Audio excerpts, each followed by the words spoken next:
ఎన్నో ఆరోగ్య ప్రయోజనాలు ఉన్న సొరకాయలో సి విటమిన్, బి విటమిన్ పుష్కలంగా ఉంటుందండి. అలాగే ఇందులోకి నీటి శాతం అధికంగా ఉండడం వలన మన బాడీ కూడా జీర్ణక్రియకు సహాయపడుతుంది. అలాగే డిహైడ్రేషన్ కాకుండా కాపాడుతుంది.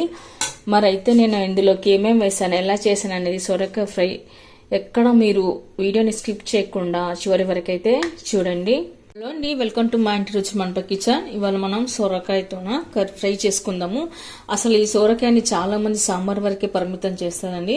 కానీ సొరకాయ వలన మన వంటికి, శరీరానికి అయితే చాలా చక్కటి ఆరోగ్య ఫలితాలు అయితే ఉన్నాయి. ఇప్పుడు మనము సొరకాయని ఇక్కడంతా తొడిమల వరకు కట్ చేసుకొని చెక్కు తీసేసుకొని సన్నగా ముక్కలుగా కట్ చేసి పెట్టుకుందాము. ఇలా అంతా చెక్కు తీసేసి పెట్టుకున్న తర్వాత సన్నగా ముక్కలుగా కట్ చేసుకొని పెట్టుకోవాలండి. ఇలా లేతగుండా తీసుకున్నట్లయితే మనకు ఫ్రై చేయడానికి చాలా రుచిగా ఉంటుంది, త్వరగా కూడా అవుతుంది. వంట రాని వాళ్ళు కూడా చాలా సింపుల్ ఈజీగా త్వరగా చేయగలుగుతారు. కానీ మనం ఇలా ముక్కలుగా కట్ చేసి పెట్టుకున్న తర్వాత ఇప్పుడు మనం కడాయి పెట్టుకున్న అందులో 2 టేబుల్ స్పూన్ వరకు అయితే ఆయిల్ వేసుకుందాము. ఆయిల్ హీట్ అయిన తర్వాత ఆవాలు, జీలకర్ర, మినపగుళ్ళు వేసుకోవాలి. అవి చిట్టపట్టమని కొద్దిగా కలర్ మారిన తర్వాత మనం కట్ చేసి పెట్టుకున్న ఉల్లిపాయ ముక్కలు వేసుకోవాలి. ఆ తర్వాత కరివేపాకు. ఇప్పుడు ఇందులోకి నేను పచ్చిమిర్చి, వెల్లుల్లి రెబ్బలు దంచి పెట్టుకున్నానండి. ఆ మిశ్రమాన్ని కూడా వేస్తున్నాను. ఇది వేయడం వల్ల మనకు కర్రీకి మంచిగా ఫ్లేవర్ అయితే యాడ్ అవుతుంది, టేస్ట్ వస్తుంది. ఫ్రై చేసుకుంటున్నాం కాబట్టి మనకు బాగా టేస్ట్ అయితే వస్తుంది.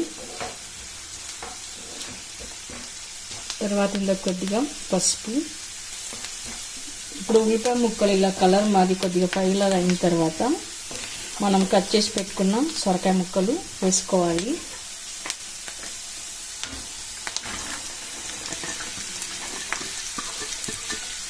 ఇప్పుడంతా ఒకసారి కలుపుకొని పెట్టుకుందాము.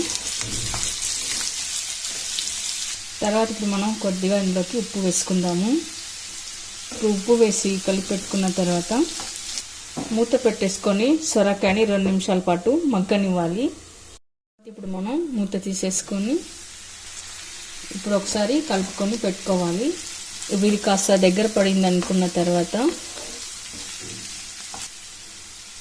కారం, రుచికి సరిపడా ఉప్పు ఇందాక వేసాం కదా, ఇప్పుడు మనకి ఎంత కావాలో చూసి వేసుకోవాలి.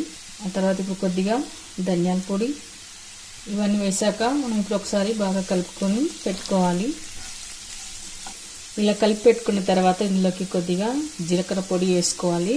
జీలకర్ర పొడి వేయడం వల్ల మంచి టేస్ట్ అయితే వస్తుందండి. ఇప్పుడు ఫైనల్గా మనం ఒకసారి కలుపుకొని పెట్టుకోవాలి. ఇప్పుడు మనం ఇలాంతా కలిపి పెట్టుకున్న తర్వాత మరో 2 నిమిషాల పాటు మగ్గనివ్వాలి. ఆ తర్వాత ఇప్పుడు మనము ఉడికింది లేదో ఒకసారి చెక్ చేసుకొని కలుపుకొని పెట్టుకోవాలండి. నేను ఇందులోకి అయితే ఏమాత్రం వాటర్ అయితే వేయలేదు. సొరకాయలో ఉన్న వాటర్, నీరు ఉంటుంది కదా, అందులోనే ఇందులో ఉడికిపోతుంది.